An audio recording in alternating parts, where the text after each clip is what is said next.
All right, so after 4 weeks on the puree diet, okay, they are ready to move to what we call the soft solid foods. And we want something that is easy on the stomach.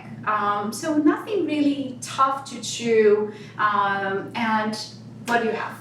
So for one soft solid item that we're gonna make, I know you guys want to have high protein, right, and have a lot of flavor. So we're gonna do a take on an Italian tuna salad. And for the protein, we're gonna use some cannellini beans, which they're canned, right, so they're nice and soft when you chew them.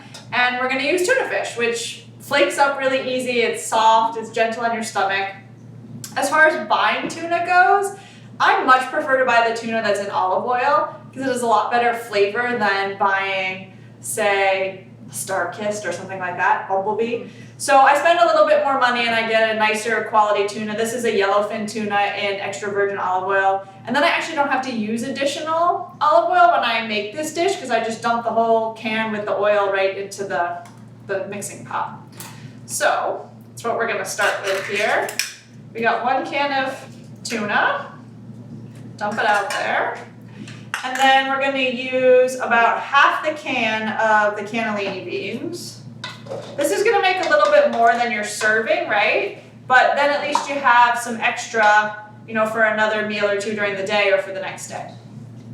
What really helps the flavor of this is some fresh rosemary. So I just bought a little package of rosemary at the store. If you have a plant, that's awesome. And I took 2 sprigs out and just run your fingers down the stalk and the leaves will all come off pretty easily. Throw away the stalk part. Do that again. Run your fingers down and it'll all just come off. And then I like to mince it up a little bit because, you know, rosemary is kind of a large leaf and sometimes people don't want to chew on that big leaf. So we just give it a little rough chop here. This is super easy and it's super fast. We're just gonna throw it in there. Obviously a little salt and pepper, right? And then all you have to do is mix it around. I would, you know, mash up the tuna a little bit as you mix it so you don't have big chunks and then each bite you can have a little rosemary and a little bean and a little tuna.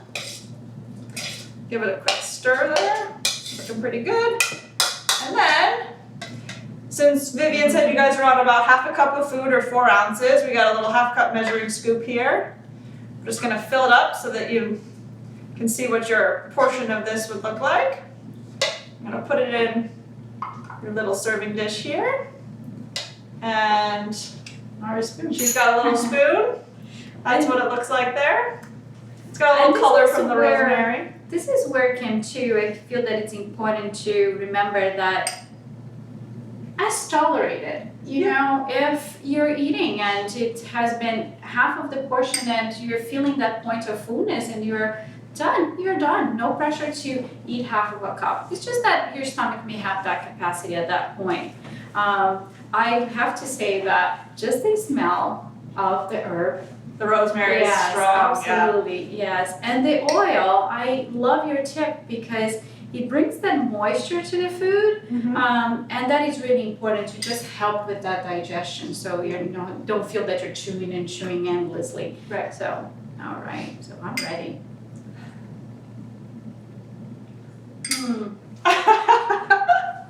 I mean, if you don't like rosemary, you could use thyme or oregano, but I just feel like the rosemary sort of pulls the earthiness of the bean and mixes well with the tuna. So absolutely. And when you were cooking, something crossed my mind.